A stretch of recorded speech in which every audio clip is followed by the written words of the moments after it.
Hello there, people of YouTube. This is Jolster109, and I am bringing you the final act of A Puppet to Her Fame.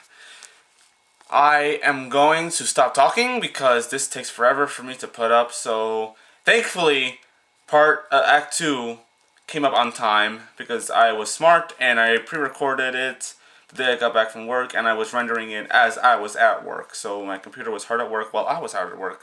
Yay!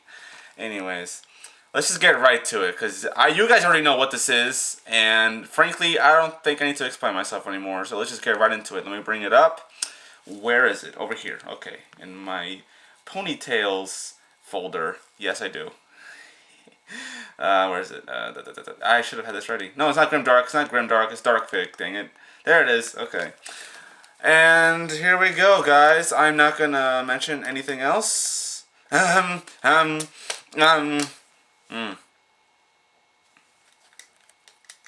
Okay. Alright, guys, here we go. Let me bring it up first.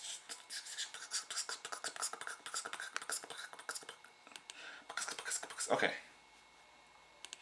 Here we go. In 3, 2, 1, go!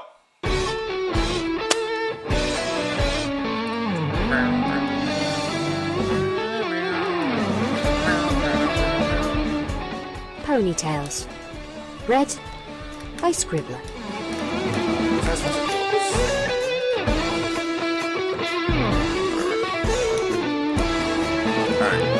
Alright guys, here we go. Final part. And as always, I'm going to be eating. Warning. This fic contains themes that some listeners may find disturbing. Audience discretion is advised. I'm going backwards. If you are offended, don't say we didn't warn you. Here's my cake. This is the second cake I was telling you guys about. And here's my cheese tortilla, so I'm going backwards. A Puppet to Her Fame. Act 3. Finale. God, am I hungry. The finale. Oh. Octavia, get up. I kept my eyes closed and stayed motionless in bed. I'm better. He may have thought it stubbornness, but I was truly mortified when my father spoke to me. I will not ask again. Father commanded. I rolled out of bed, falling to my hooves and playing the role of beaten mutt that he was doubtless eager to see. My eyes remained on the floor. I would find a way back to orchestra practice. I would find Vinyl. We would run. Step forward. Oh, boy. I took a few steps towards the voice. That was quite the show, but ultimately useless. You continue to find creative ways to disgrace my family name. Now, feel your bow tie. I lifted a hoof up and put it on my neck.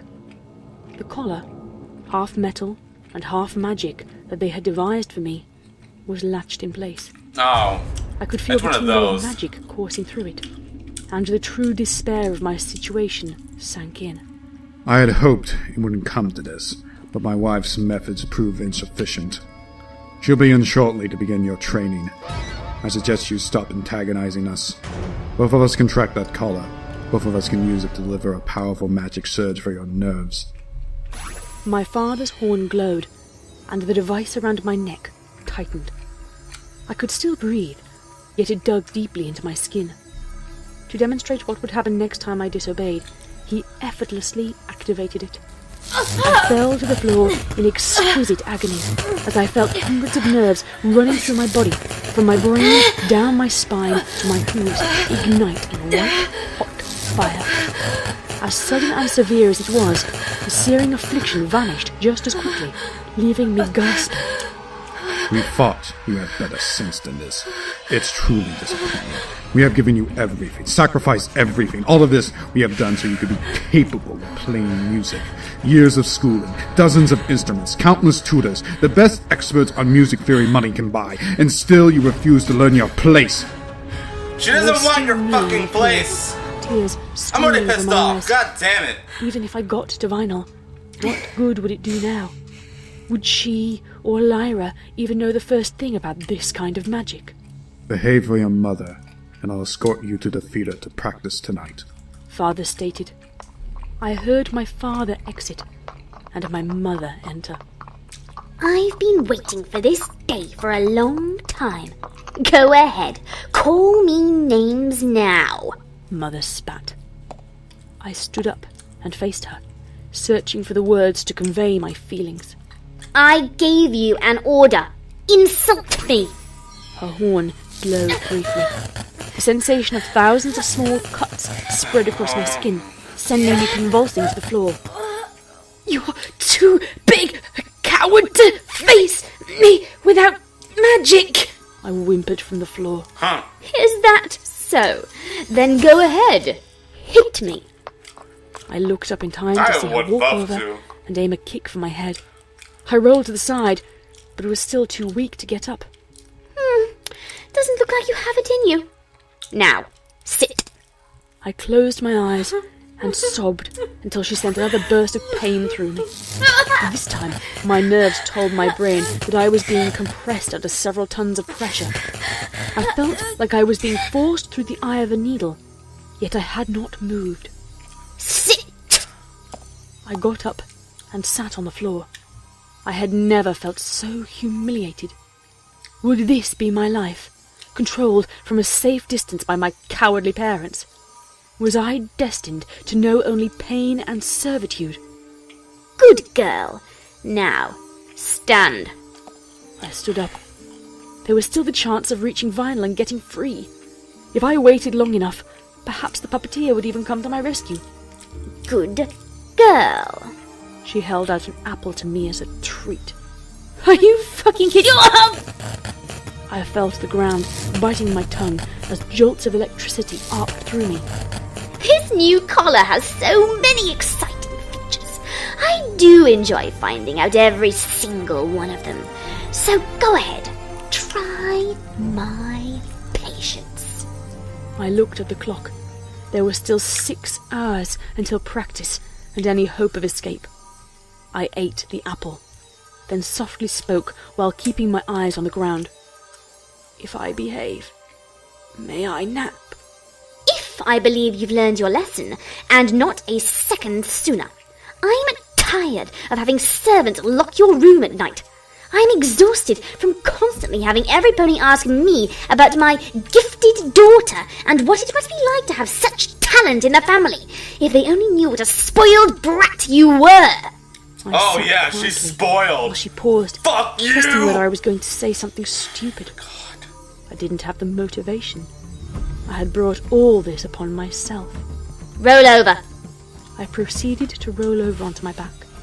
At this rate, I might die of embarrassment and be spared another 5 hours and 58 minutes of torture. Play dead. I relaxed my muscles to play dead, realizing too late her intent. My muscles seized as I felt thousands of magical needles piercing my skin. I felt as if I'd been pinned by them like a butterfly on a corkboard. She was still laughing when she released the block on my motor neurons, allowing me to move again. Sit. I slowly dragged myself upright. Was I really that disobedient? All these years had I misread their intentions? She would not hurt me if I behave. No. She'd love me if I She's behave. a bitch. Good. Now tell Mummy you love her. I love you, Mummy. Please forgive me.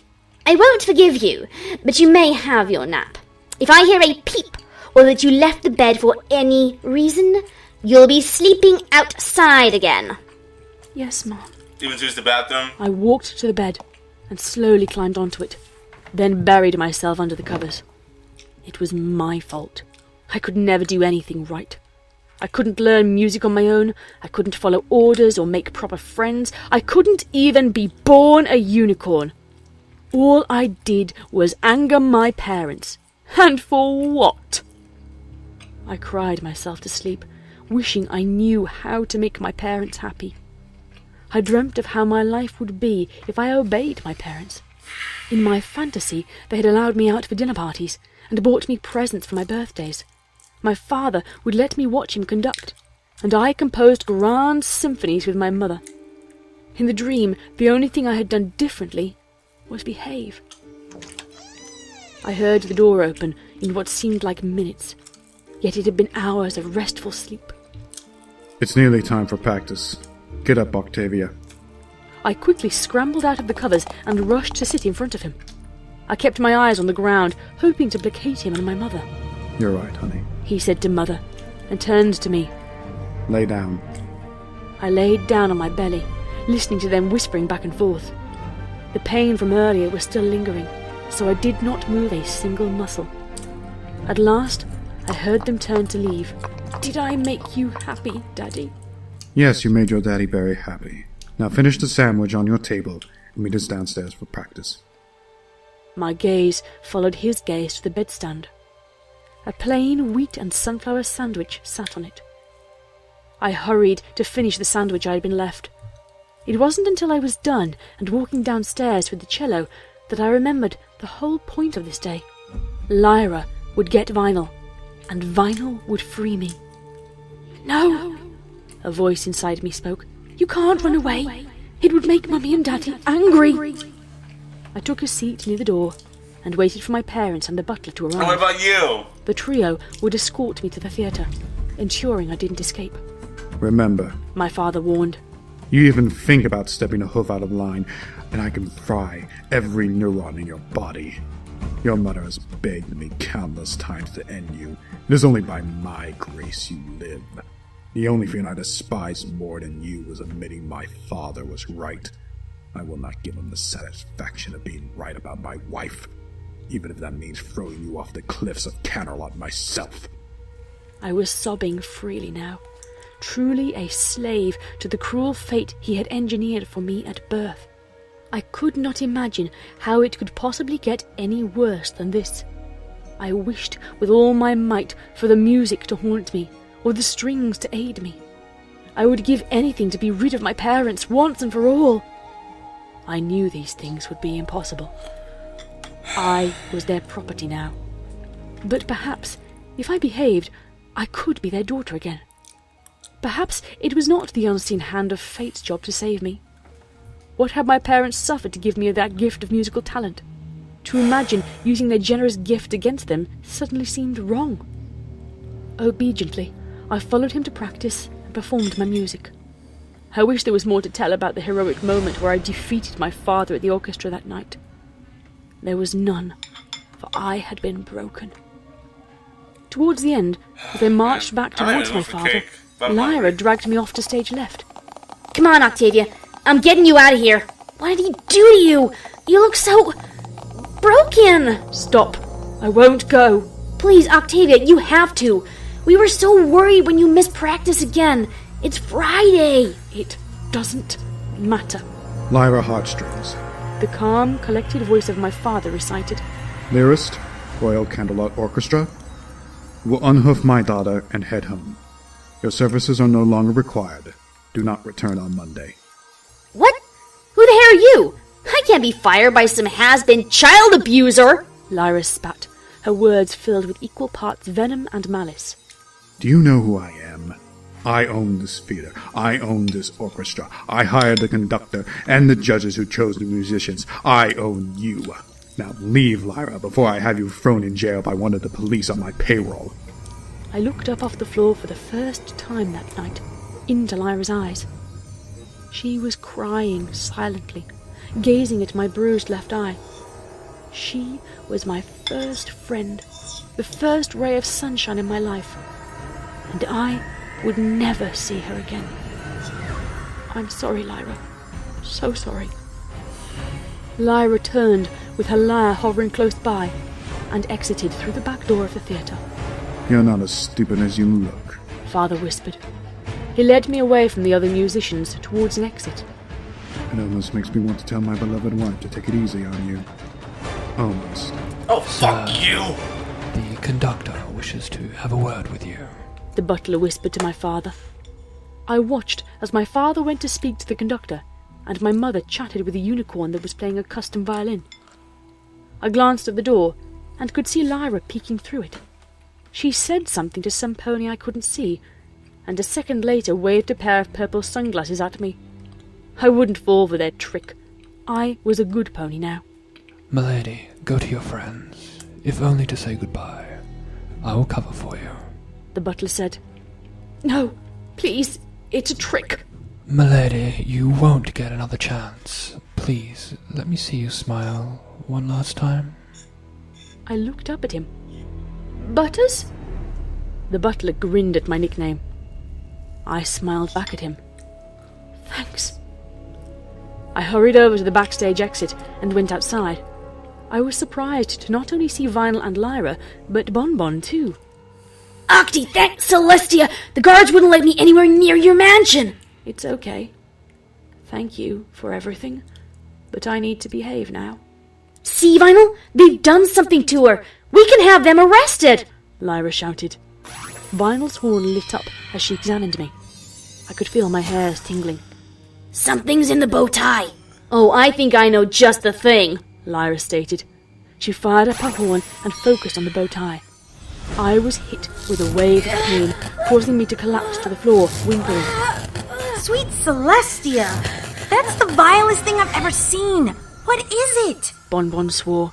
I'm a bad pony. I don't want to be a bad pony anymore. The collar is helping me, I explained. I didn't bother to get up from my position, kneeling on the ground.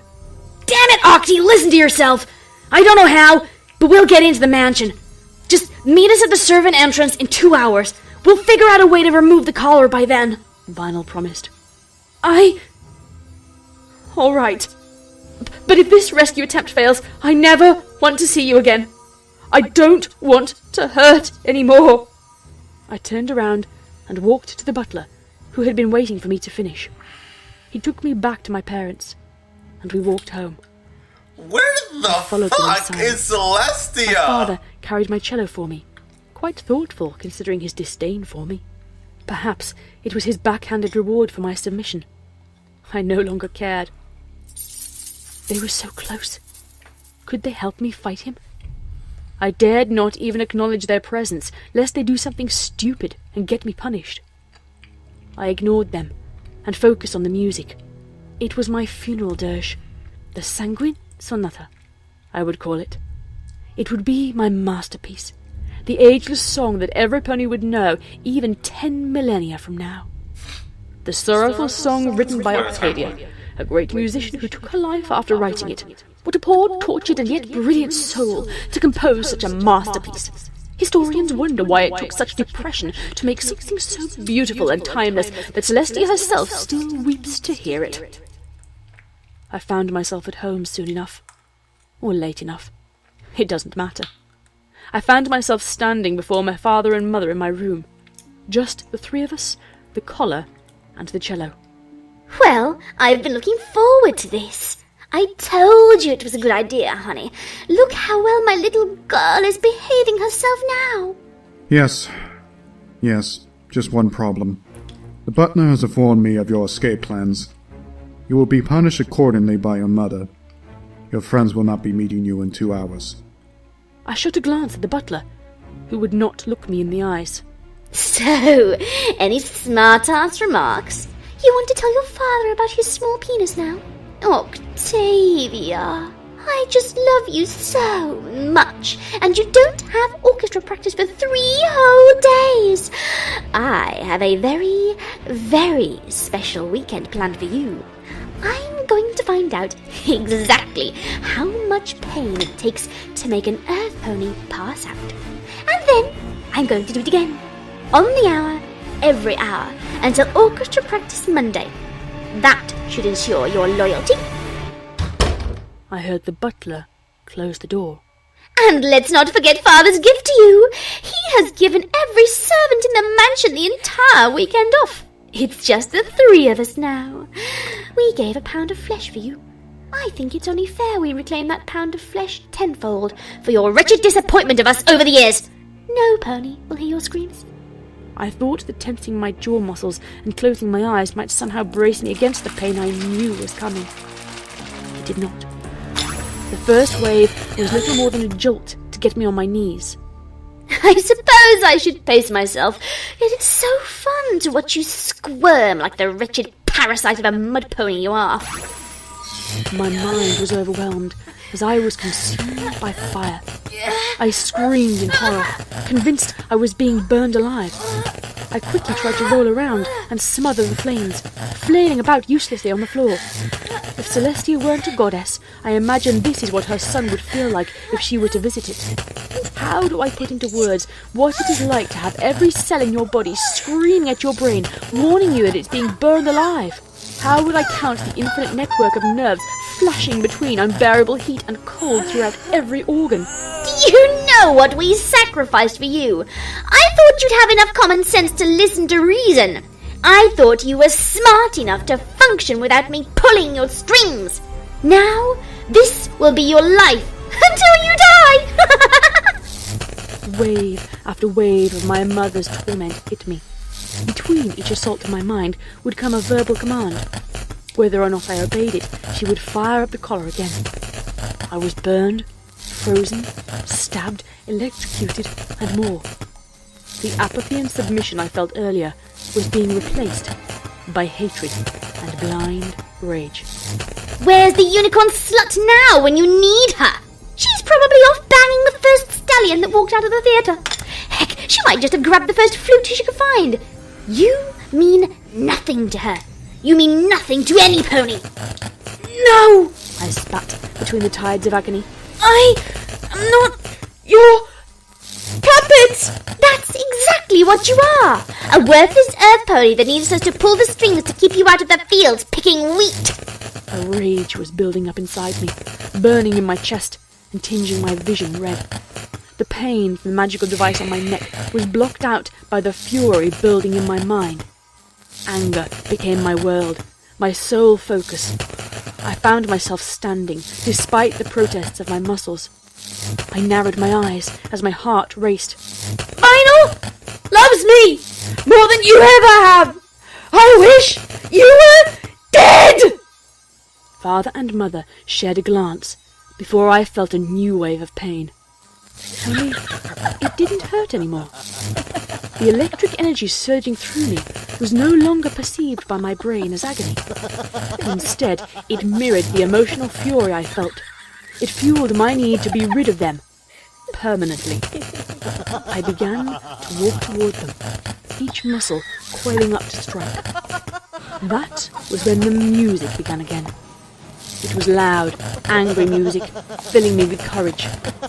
The thoughts of how I would do anything to please them had vanished entirely. Memories of my night with Vinyl replaced them.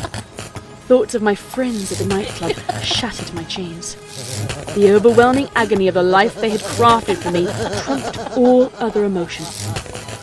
My parents were still laughing at me, allowing me a brief respite. Their laughter pissed me off more than the torture. I could see the light at the end of the tunnel now, the happy life that I had always wanted. The fury and pain would end here, now, with them. I will not be mocked by you! They focused, and another jolt of pain hit me. It broke through to my brain, and felt as if my skin were being boiled off. My will and fury faltered, yet something was still holding me upright. The room darkened, and I heard the loudest sounding chains imaginable. I forced my eyes open to see not a gossamer string and small barbs, but dozens of 8-inch meat hooks and large wrought iron chains. The darkness in the room was caused by the chains blocking out all light, and my parents noticed it. They looked around in confusion, unable to see the chains, but able to see the shadows cast by them. Like the shadow of a tree on a stormy night, shades of the chains flickered around my parents, adding to their bewilderment. I smiled vindictively as I felt the hooks effortlessly tear the torture device from my neck. The puppeteer seemed to be gaining strength from my fury. The tempo increased in the music only I could hear. The chains almost appeared to sense my thoughts and feel my emotions. I was not sure if we had simply shared a common enemy, or if they were obeying me. Now it's time for my gift for all you've done to me!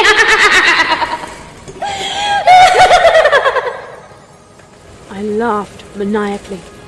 For the first time, I believe my parents looked at me with fear for a change. Perhaps they had some knowledge I did not about what was coming. Maybe they knew the entity I was invoking. They both instantly threw up protective spells. The chains lashed out, shattering the weak barriers surrounding them. I watched with absolute delight as they shrank back in horror. Father tore at the doors to the room, yet the invisible chains held it shut. Mother began to fire spells and threw every object not bolted to the floor at me. Chains blocked the projectiles as the hooks finally reached her.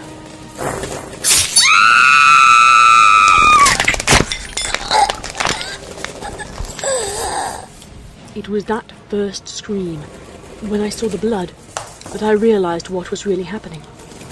I was not prepared for Were going this! to get rid of them for me. I had never seen a pony die before, and as I watched, I began to get nauseous. They were not just killing them, they were tearing them apart. Please have me. Ah! No!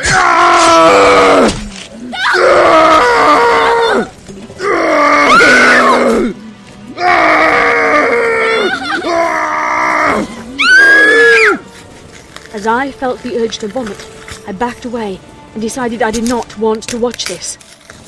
I hid under the bed and listened as my dirty work was carried out.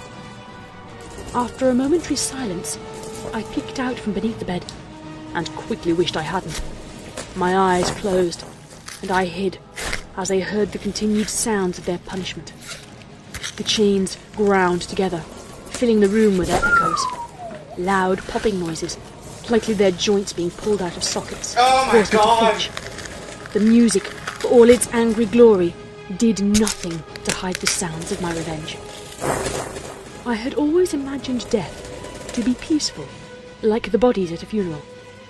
I had no words to describe what I was witnessing, for such horror was previously unknown to me.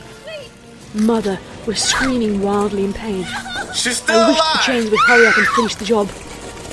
No sooner had I wished for an end to her screaming, I peeked out and found a chain gagging her.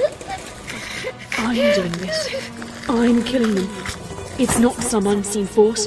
They're obeying me. I started to panic. What would I do? Every pony would think I'd murdered them. If I was caught, I'd never see Vinyl again. But did I really want it to stop? After all this time, I would be free. Vinyl would help me run away, and I wouldn't have to go to jail. My father's shouting broke me out of my They're dazed still state. alive! I heard something splatter on the walls, but dared not look to see what it was. I knew all too well there were only 2 other ponies in the room. I was trembling furiously under the bed now. Was I going to be the next victim? Could I stop the chains if they came for me? Please stop! I cried. All of the sound in the room vanished, and I realized my revenge must be complete. Why, then, did I feel so hollow? If I were free, shouldn't I feel happy? I waited until the music and sounds of chains died off, and then crawled out from under the bed. I rushed to my parents, hoping that somehow they would be all right. Maybe it was a nightmare, and they had learned their lesson. There wasn't enough of them left to learn anything. I took stock of the scene in front of me.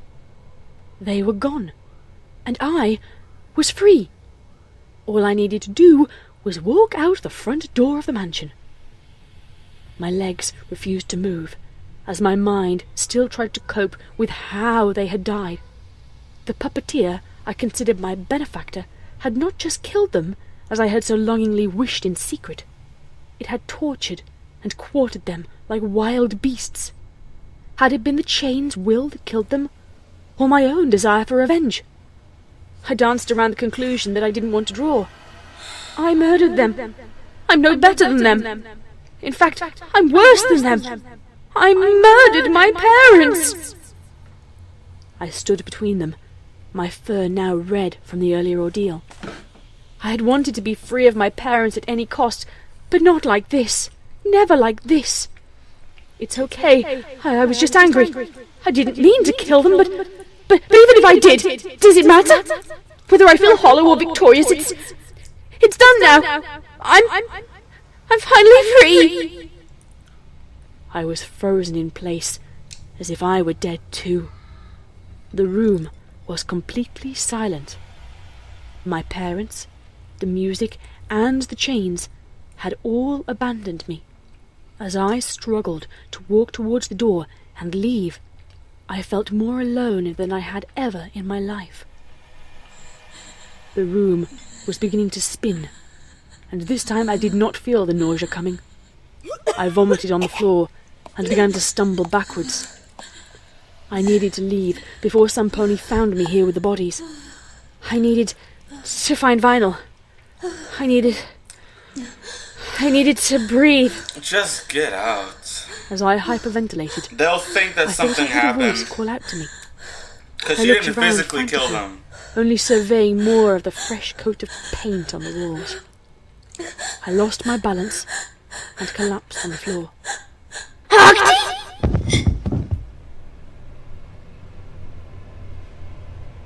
Oh shit. Ah!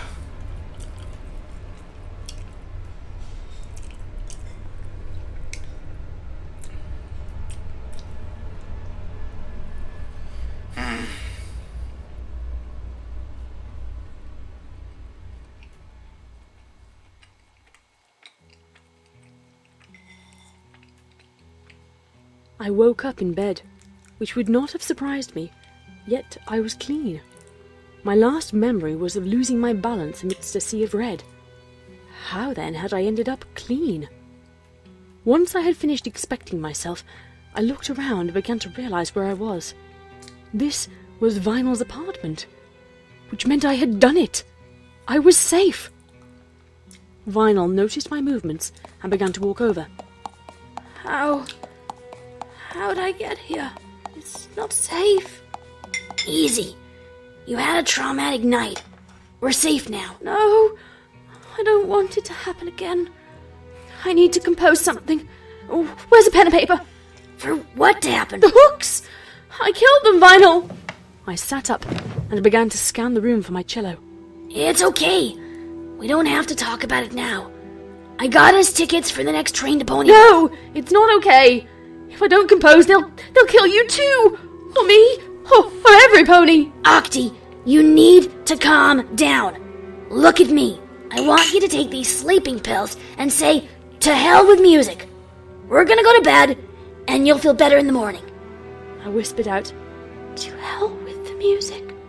and down to the pills. I lay down and waited for sleep to overtake me. I pondered why Vinyl had helped me after what had happened. I realized I never wanted to let her go again. Because there's no physical She was evidence of truly you exceptional. killing them. You That was were... when the hooks returned.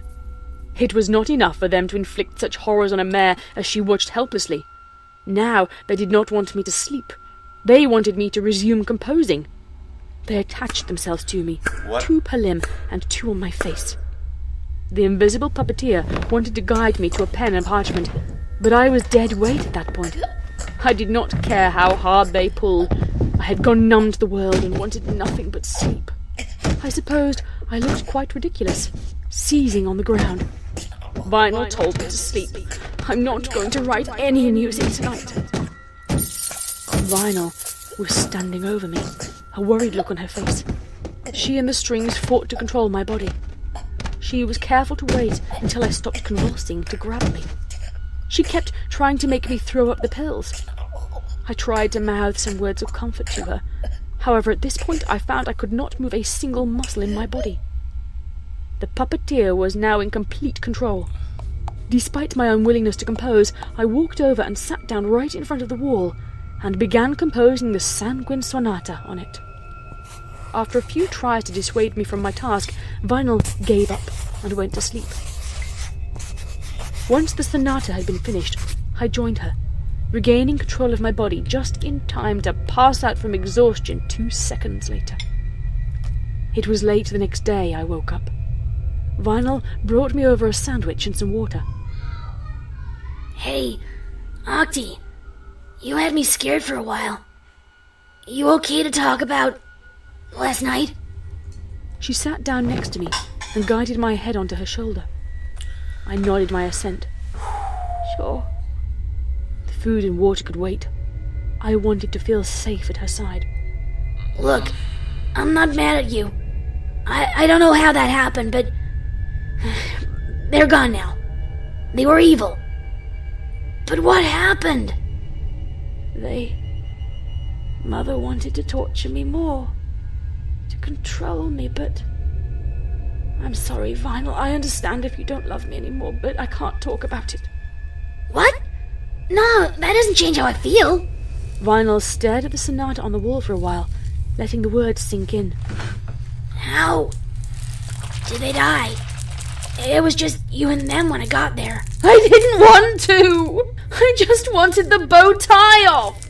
I wanted them to suffer and know what I felt like! I tried, I didn't know! I began sobbing. It was the hooks! I changed the music! I'm so broken I don't know why! But I would never hurt any pony else! Vinyl waited to take a breath and let her words sink in. She knew that a pony could not have done what she saw with bare hooves. Yeah. I believe you. She laid a hoof gently on my shoulder and gave a warm, gentle smile.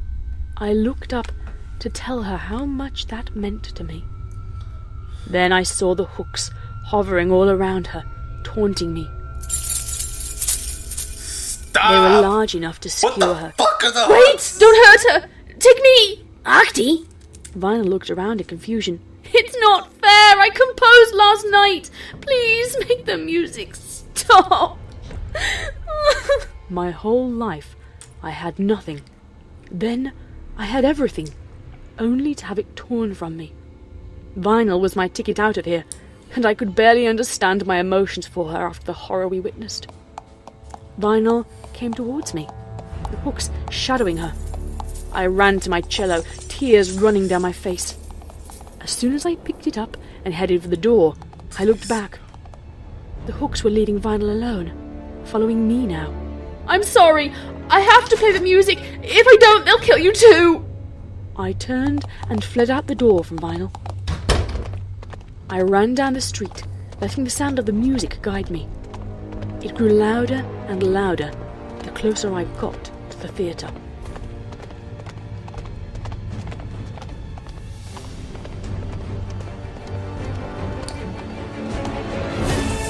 Is there like some sort of curse that was put on Octi?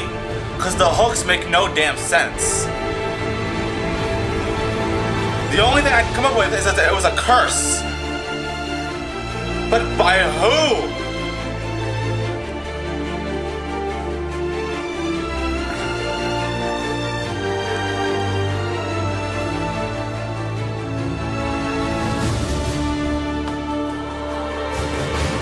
This is not gonna end well.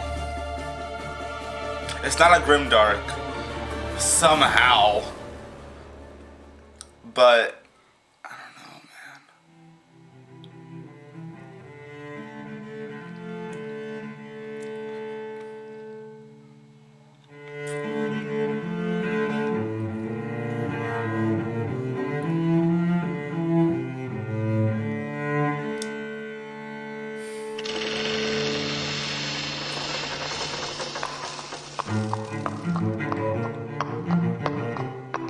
Vinyl found me in the orchestra hall some time later. It may have been an hour, just a few minutes. I couldn't tell. I surrendered my body completely to the puppeteer. It was less painful that way. I hardly felt the strings guiding my actions anymore as they tugged me along. On my way there, all I could hear was my music, and all I could see were red stains in my room. I wasn't just broken anymore. I was a ghost. She could have followed me all the way there, yelling at me, and I wouldn't have known. My stupor ended as I started playing my masterpiece in that lonely orchestra hall. I smiled as I saw her face. Vinyl was there, bawling her eyes out. She was rambling something I couldn't hear.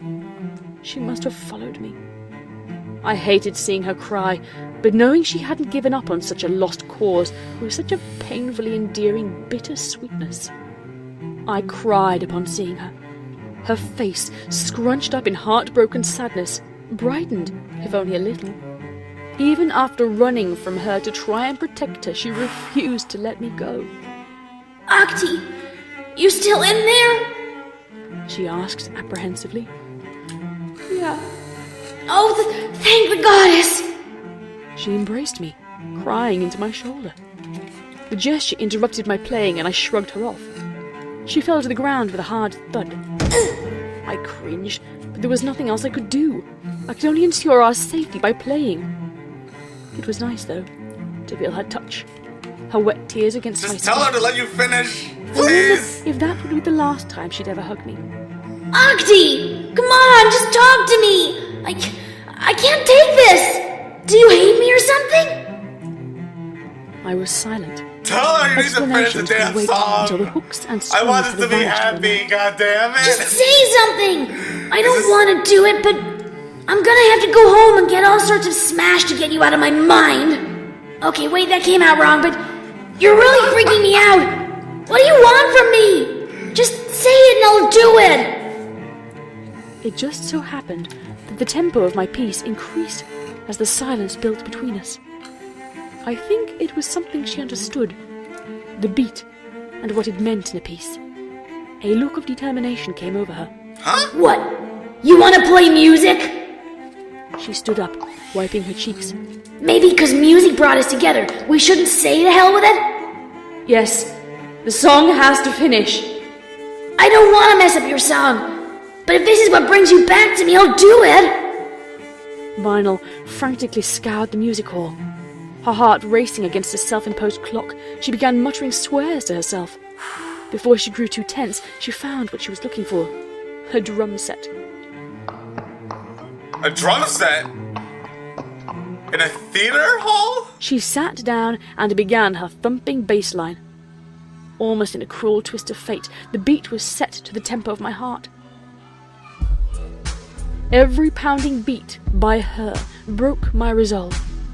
To my own song, images and memories flashed in my mind. I stood at the back of the club, watching, waiting. Vinyl was at her turntables, directing the crazed crowd in their bid for freedom. She stood in front of a dazzling light and laser show, shrouded in mist. The neon lights faded, and the music died down. The beat reduced to just a modulation of the melody. It was quiet, and the crowd grew anxious. I could feel my smile grow and grow as I remembered the next part of her song. It was a rush to watch her perform, knowing that the beautiful mare on stage was all mine. The pride I felt watching the crowd cheer her on and knowing she was having the time of her life was unforgettable. Right when the crowd was at their breaking point, the speakers blared with music, exploding the club into a frenzy. The entire crowd jumped as one of the bass exploded. I cheered and shouted, "I love you!" It was lost in the music, but I didn't care. Vinyl already knew it.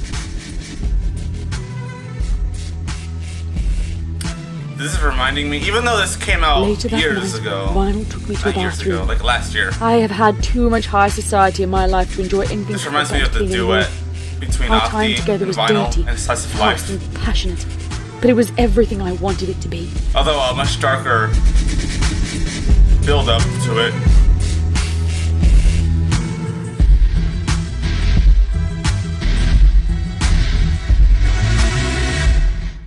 That's when my song ended. Sanguine Sonata was over. Vinyl had accompanied my getting masterpiece chills. on the drums and turned it into something else entirely. It was so much better than what I had written. Vinyl was sobbing pathetically. Octi, that's a pretty good song. Sorry, I messed it up. She laughed nervously, waiting with bated breath for any kind of response. You didn't mess it up. It was beautiful. I love you, Vinyl. I love you so much. I cheered at the top of my lungs, still lost in the euphoria of my memories. That's when I started the song over again. Why? Octi, please! Stop playing! Talk to me! I could feel my own face, stained by tears. I could feel my aching joints, pierced by the curved needles and trickling blood as they guided me to play my song. My attempts to pull back from the cello failed. Can you give me a hoof? I can't stop playing. Vinyl made sure we were making eye contact. I love you, Octavia! I love you too, Vinyl. Let's ditch the cello and move to Ponyville. Vinyl reached for the bow, and the strings caused me to slap her in the face with it. She stood there in shocked silence for a minute while I resumed playing. Oh my god! Let me know what's wrong! I don't know what else to try! Vinyl, can't you hear me? Vinyl gently placed a hoof against my shoulder, and I continued to play the sonata. No, this is all wrong! Vinyl, help me! I pounded against the strings with all my might, yet I did not budge an inch. I was powerless to move, so I focused on my voice and my eyes. Octi! Please, tell me you love me, that we can be happy! Say something! Yes, please, Vinyl, look at me, it's not me! You've got to help me fight it! Look me in the eyes! Vinyl stared right into my eyes. Don't choose the music over me! Please! I felt the strings tugging at my lips as a familiar feral grin formed. No, stop it! I demanded. It couldn't end like this. After everything, I couldn't let it end like this. Vinyl, save me! I love you! Vinyl turned around and began to walk away. She turned her head to the side and spoke. I'm sorry, Octi. I don't know what I did to make you hate me, but know that I will always love you. Vinyl walked to the exit. Celestia, damn it! Get back here, Vinyl! Help me! Stop! I threw every bit of energy into snapping the strings. I could feel them tugging against my joints, and for all my struggle, I could not even throw the sonata off by half a note. I watched helplessly as Vinyl walked away. That was the day I truly became a puppet to my fame.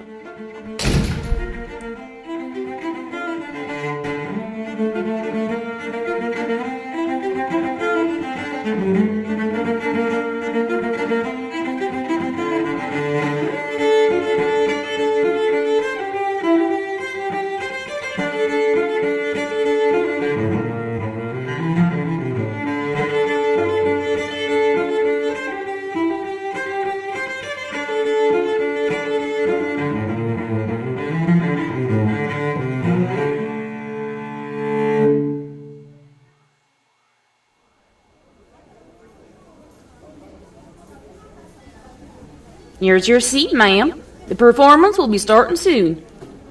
Thank you. The mayor took a seat and awaited the cellist to come on stage.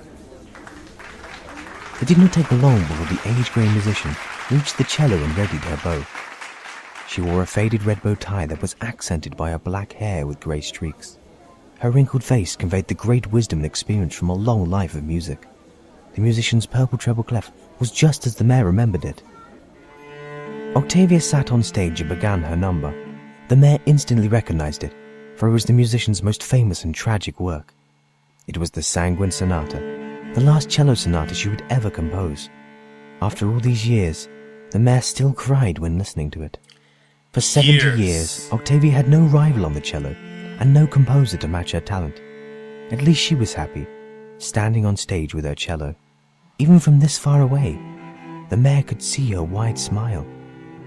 Octavia was crying, for she was so moved by her music on stage. She performed flawlessly, till there was not a dry eye in the house. The mayor got out of her seat and left before intermission.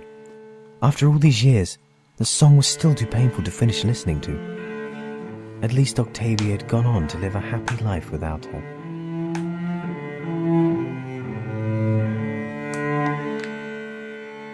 Are you fucking kidding me?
mute this again.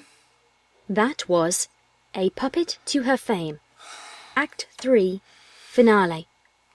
It was written by Caden and adapted for audio by Scribbler, featuring the voice talents of the Lost Narrator, Flame Lionheart, Webshutter, Kylar, Reverb Brony, Cider Barrel, and the opening warning was Max Flamethrower. Okay, thank you very much for listening. If you made it this far through all 3 parts, well done you. I apologise that your souls are now slightly stained for having listened to this. I shall be interested to know how people react to this part, and especially the ending and the death scene. Because the death scene, yeah, I had to break out the gore effects on that one. I don't know whether it was sickening or satisfying for people. We shall see how you all react. I honestly don't even know how to feel about that anymore. I have to say it's slightly surreal for one of my voices to be killing off another of my voices. Existential crisis there. I will let the ending of Puppet sink in on its own, and just let you process this for a while. Hopefully next week I'll be bringing something out that's a little more be lovely to each other. And good night, everybody. If you can have a good night after this.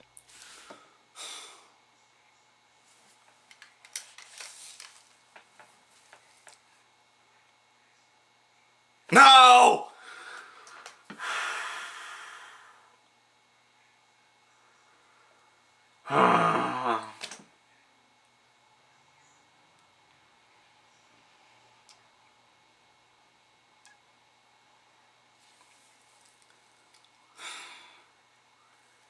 Screw you, Caden.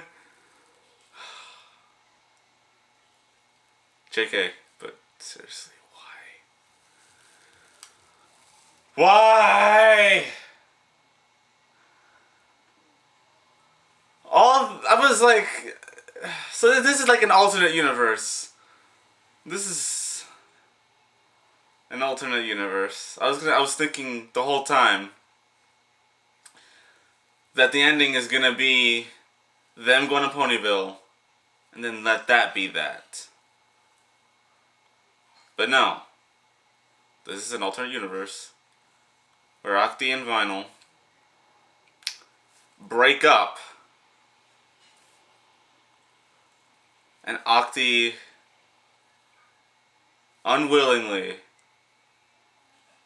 pursues the orchestra.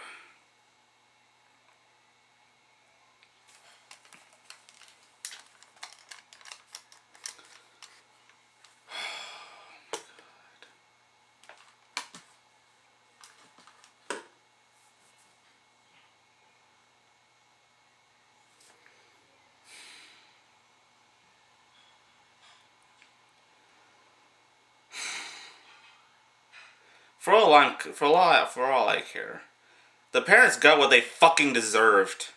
It just wasn't pleasant. It wasn't pleasant, but they got what they fucking deserved. Fucking dickbags.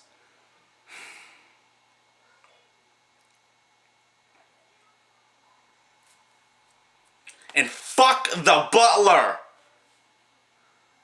Fuck everybody, man. God damn it.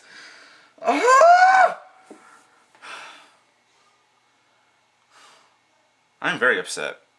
I am very upset.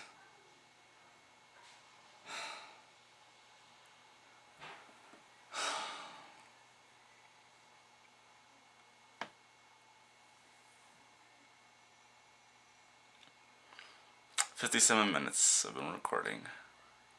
That's substantially shorter than the other two.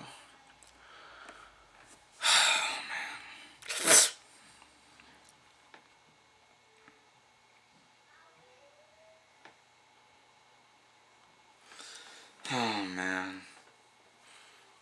It is not 9:20.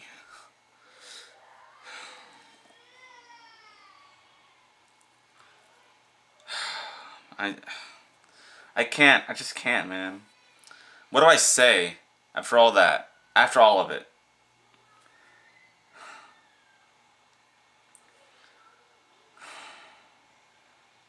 Octi and Vinyl are gonna go to Ponyville. But then, here's what I think ended up happening. I don't know where the fuck the hooks come from. That's still a question that I don't have answered. But what I think ended up happening is that the hooks literally took control of her body. And then she got trapped within her own body.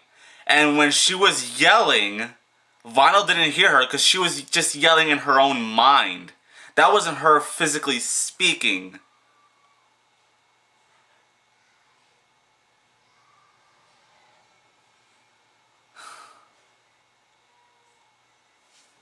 Which explains why Vinyl left, even though Vinyl was... Octi was yelling her heart out.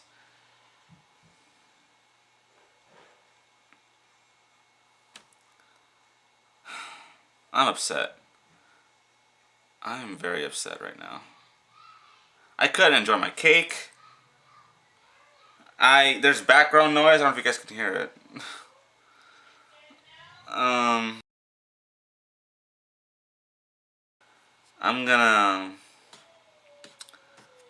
I'm gonna process this. I've been speechless long enough. Oh, and by the by, Awoken is coming up next. Yay me.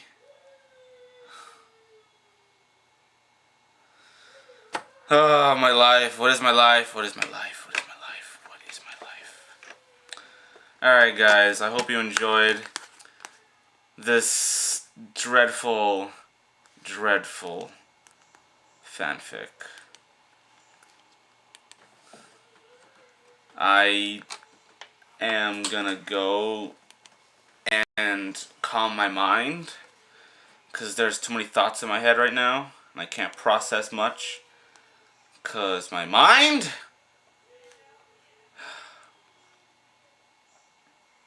I'll talk to you all later in another video.